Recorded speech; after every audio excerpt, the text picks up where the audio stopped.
എട്ടാം സ്ഥലം, ഈശോ ജെറുസലേം സ്ത്രീകളെ ആശ്വസിപ്പിക്കുന്നു. എട്ടാം ഇടം എന്ന് പറയുന്നത് നാസി ക്യാമ്പാണ്. ഇവിടെ നമ്മൾ പരിചയപ്പെടുന്ന ക്രിസ്തുമുഖം വിക്ടർ ഫ്രാങ്ക്ലിൻ 1940-കളിൽ, കൃത്യമായിട്ട് പറഞ്ഞാൽ 1942 മുതൽ 1945 വരെ നാഡീരോഗ വിദഗ്ധനും സൈക്കാട്രിസ്റ്റുമായ വിക്ടർ ഫ്രാങ്ക്ലിൻ ഈ നാസി ക്യാമ്പിൽ വിട്ടുപോകുന്നുണ്ട്. ഈ നാസി ക്യാമ്പുകളുടെ പ്രത്യേകത എന്ന് പറഞ്ഞാൽ ഏറ്റവും ദുരിതം നിറഞ്ഞ തടവറ എന്ന് പറയുന്നത് ഓഷ്വിറ്റ്സ് തടവറയാണ്. ആ തടവറയിൽ കിടന്നുകൊണ്ട് നരകയാതനകൾ അനുഭവിക്കുന്ന ഒരു മനുഷ്യനാണ് വിക്ടർ ഫ്രാങ്ക്ലിൻ.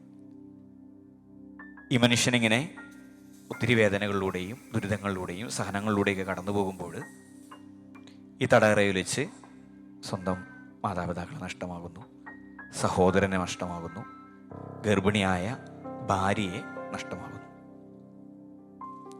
പിന്നീട് അദ്ദേഹം തയ്യാറാക്കി വെച്ച ഒത്തിരി ഗവേഷണ പ്രബന്ധങ്ങളുണ്ട്. ഇതെല്ലാവരും ഈ തടവറയിൽ വെച്ച് മനഃപൂർവ്വം നശിപ്പിച്ചു കളയാണ്. ശാരീരികമായിട്ട് മാനസികമായിട്ടൊക്കെ ആയിട്ട് ഒത്തിരി തളർത്തി കളയാണ്. ഒന്നാമത് ദുരിതം, അതിന് പിന്നിൽ ശാരീരികവും മാനസികവുമായുള്ള പീഡനങ്ങൾ. നമ്മൾ എട്ടാം സ്ഥലം ധ്യാനിക്കുമ്പോൾ നമുക്ക് കാണാനായിട്ട് സാധിക്കും, ഈശോയുടെ ചുമരിലിരിക്കുന്നത് ഒട്ടും വെയിറ്റ് ഇല്ലാത്ത ഒന്നുമല്ല, വെയിറ്റുള്ളൊരു കുരിശാണ്, അല്ലേ? ഭാരമേറിയൊരു കുരിശ്. ആ കുരിശ് വഹിച്ചു കൊണ്ടുപോകുമ്പോഴും അവൻ്റെ വടിയിൽ വെച്ച് അവൻ വിലപിക്കുന്ന സ്ത്രീകളെ കാണുകയാണ്. അവരോട് പറയുന്നത് എന്താ? നിങ്ങളെയും നിങ്ങളുടെ കുഞ്ഞുങ്ങളെയും ഓർത്ത് കരയുവിൻ. അതേ ഈശോയുടെ മുഖമാണ് വിക്ടർ ഫ്രാങ്ക്ലിന് ഈ ഓഷ്വിറ്റ്സ് തടവറയിലായിരിക്കുമ്പോൾ കിട്ടുന്നത്.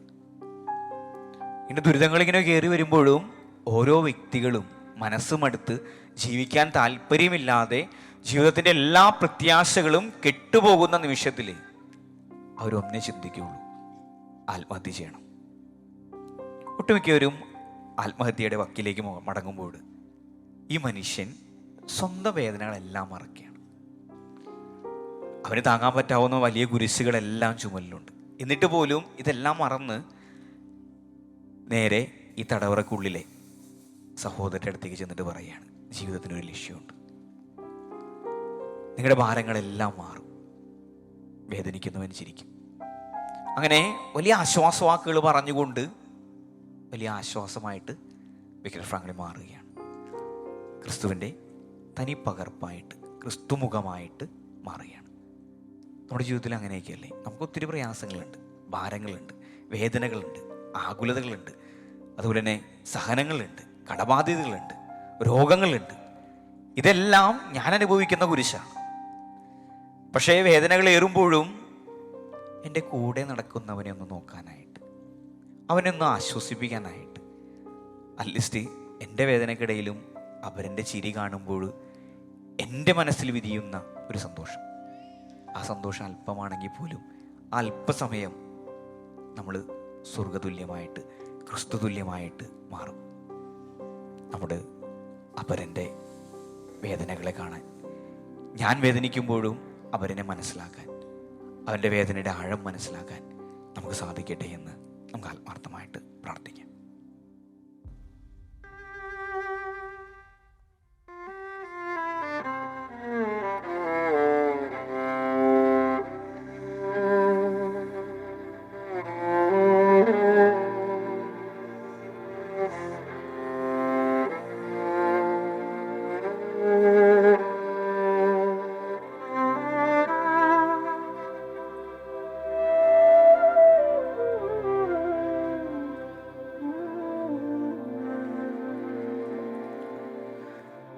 കഷ്ടങ്ങൾ പേറുമ്പോൾ എന്നെ നീ തേടുന്നു, നന്മയിൽ എന്നെ നീ മറന്നിടുന്നു, എന്നും നീ എന്നോട് ചേർന്നു നിൽക്കൂ. കഷ്ടവും നഷ്ടവും നേട്ടമാക്കൂ യേശുവേ.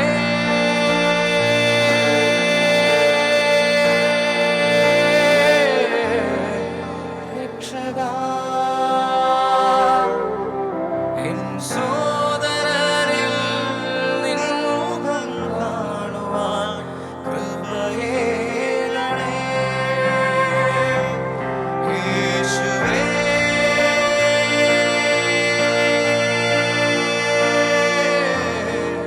രക്ഷകാ, എൻ സോദരരിൽ നിൻ മുഖം കാണുവാൻ കൃപയേകണേ.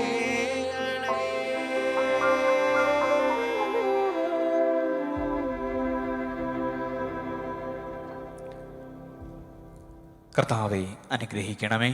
പരിശുദ്ധ മാതാവേ, ക്രൂശിതനായ കർത്താവിൻ്റെ തിരുമുറിവുകൾ എൻ്റെ ഹൃദയത്തിൽ പതിപ്പിച്ചുറപ്പിക്കണമേ. 9-ാം സ്ഥലം. ഈശോ